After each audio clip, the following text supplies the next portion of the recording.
ఒరే ఒరే ఒరే ఒరే ఒరే ఒరే ఒరడమ్మా బొడవ రాఘవ భాను ప్రసాద్ ఓబ్బా ఏంది పండగ అంతా సంక్రాంతి అంతా మీ దగ్గరే ఉందా కలకల కలకలలాడిపోతున్నారా ఏముందిరా బాబా సంక్రాంతిలో కాంతి లేదు జనాల్లో శాంతి లేదు కుటుంబాల్లో బంధాలు లేవు ఏముందిరా సంక్రాంతి బాబా ఊరే ప్రసాదా ఏందిరా నాయన అంతంత పెద్ద మాటలు చెప్తుండావా నీ మాట విన్నావు ఉన్ను మూడు దొబ్బద్ది బలివడివే నేను ముందే సంక్రాంతి మూడులో జోష్లో ఉండా ఏం రా ప్రసాద్ చెప్పి నిజమే ఉంది బాబా పండగలంటే ప్రమాదాలు గుర్తొస్తున్నాయి అన్ని డబ్బుతో కొనేవి డబ్బుతో చేసేవి ఇట్టా జరిగిపోతుంది కాలం. ఒరే బావా మీరిద్దరు చెప్పింది నిజమే నేనేం కాదంటలే అట్టని చెప్పి మనం ఏమన్నా ప్రమాదాలు ఆపగలమా లేదా పండుగలు చేసుకోకుండా ఉంటామా ఏం బావా ఏంది టైపు రాఘవా నువ్వన్నా చెప్పు రాఘవా. ఏం చెప్పాను బాబు మేము చిన్నప్పుడు అయితే భోగి మంటల కోసం కలివే కంప కొట్టుకొచ్చి అటోలంటే కూడా తెలియదు ఈ రోజు అటోలు లాక్కొని తాళ్ళు వేసుకొని లాక్కొచ్చి ఎవరిది పెద్ద మంట అంట వేసుండేవాళ్ళు. భోగి పండుగలంటే ఆ భోగి మంటలు పొద్దున్న లేసే గుడి గంటలు ఆ గోపురం మీద ఎగిరే గోవుల జంటలు ఇంటికి తరలిచ్చే పాడి పంటలు నోరు ఊరించి పొగలు గమ్మే పిండి వంటలు బంధువులు పలకరింపులు హడావుడి ఏడున్నాయి బాబు. అబ్బబ్బబ్బబ్బా బా రాఘవా నువ్వు చెప్తుంటే నిజంగా నా బాల్యం గుర్తొస్తుంది రాఘవా. రే బావా గుర్తుందే మనం చిన్నప్పుడు హరిదాసులు వచ్చేవాళ్ళు మనం ఇదే గొబ్బెమ్మలు పోయి కలే కంపలు అని తెచ్చాను గుర్తుందే చిరుకాకు బాబా అటువంటి పండగలు జరుపుకున్న ప్రసాద మనం పండగ లేదు పత్తి కట్టలేదు ఇప్పుడే అసలు కలే కంప అంటే తెలియదు అదేందే గొబ్బెమ్మ అంటే తెలియదు గొబ్బెమ్మ మధ్యలో పువ్వు అంటే తెలియదు అసలు పేడంటే అది ఏడా అంటుంటారా. కుర్రకారు అంటేనే కార్లు షికార్లు బళ్ళ మీద రేసింగ్లు సైజింగ్లు బోయింగ్లు బా కర్మ అయిపోయింది ఎవడు మాట వింటం లేదు. పండగ అంటే పబ్బుకు పోవడం పండగ అంటే బండి ఎక్కడం జలసా చేయడం పుట్టక్కన పట్టడం కాళ్ళు తీసుకోవడం ఏం పండగలా కదా బాబు చేసుకోవాల్సింది తెలుసా. అది కాదురా బాబా బాధ్యత ఉన్నోడికి బండి ఇవ్వాలరా బాబా తిన్నోడికి తిన్నంత భోజనం పెట్టాలా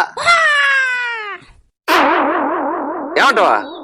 ఒరే వాడంటే బాధ్యతనోడికి బండి ఇవ్వాలన్న బాగుంది తిన్నోడికి తిన్నంత కూడా పెట్టాలి ఇదేంది ఇది నాకేం అర్థం కాలేదా. పండగ అంటేనే మంచి మంచి భోజనాలు కదట్రా. ఓహో అదన్నమాట సంగతి.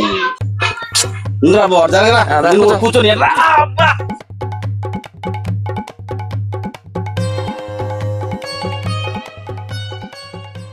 ఇప్పుడు మాట చెప్తున్నాయి పిల్లల తల్లిదండ్రులు పిల్లలు చెప్పినట్టు వినకూడదు పూర్తిగా అట్టని చెప్పి ఉపాధ్యాయులకు సహకరించే విధంగా ఉండాలి.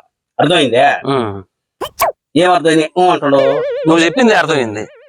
ఏం రావుడే మొక్క వంగుంది మోన వంగదా అంటున్నాడు. అట్లా అదే అంతే కదా ఏందైతే కదైతే వీడికి ఏదో పెద్ద అర్థమైనట్టు అంతే ఒక దైతే అన్నిటికీ అంతేనా. అంతేగా ఏం లేదు బాబా సంక్రాంతి అంటేనే తెలుగు వారి లోగిళ్ళు కలకల్లాడుతూ ఉంటాయి. తెలుగు భాషకి తెలుగు తల్లికి పల్లెటూరంతా ఆ పచ్చదనంతో ఆకట్టుకుని అందరికి ఆనందంతో కొత్త కోటి కాంతులతో సంబరాలు చేసుకోవాలని కోరుకోవడమే మన పని.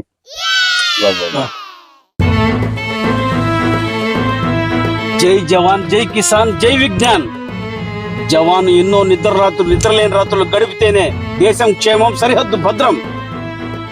రైతు చెమటోడిచ్చి ఆరుగాలాలు పండిస్తేనే ప్రతి ఒక్కరి నోట్లోకి ముద్ద అది పనివాడికైనా ప్రధానికైనా. విజ్ఞానం విద్యా రూపంలో అందితేనే దేశంలో అల్లర్లు అరాచకాలు ఆగేది. జై హింద్ జై హింద్. దేశం గురించి మాట్లాడేందుకు ఎమోషన్ అయిపోయింది బావ నేను. అయినా పండగ సంక్రాంతి పండుగ కదా సంక్రాంతి గురించి ఏదైనా చెప్పండి. గంగిరెద్దోళ్ళు ఇంటింటికి వచ్చి ఆ కోలాహలం ఆ శబ్దం ఆనందం వేరు రబ్బయ్య.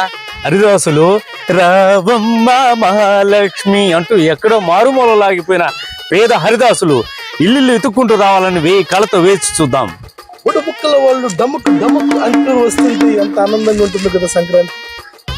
ప్రసాద్ భాను రాఘవ మీరన్నట్టుగా ఈ సంక్రాంతికి లేదా రాబోయే సంక్రాంతులకి మీరు అనుకున్నవన్నీ కూడా అన్ని ఇళ్లకి మన ఏరియాలకు వచ్చి అద్భుతంగా సాంప్రదాయాలతో జరగాలని ఆశిస్తూ అందరికీ సంక్రాంతి శుభాకాంక్షలు.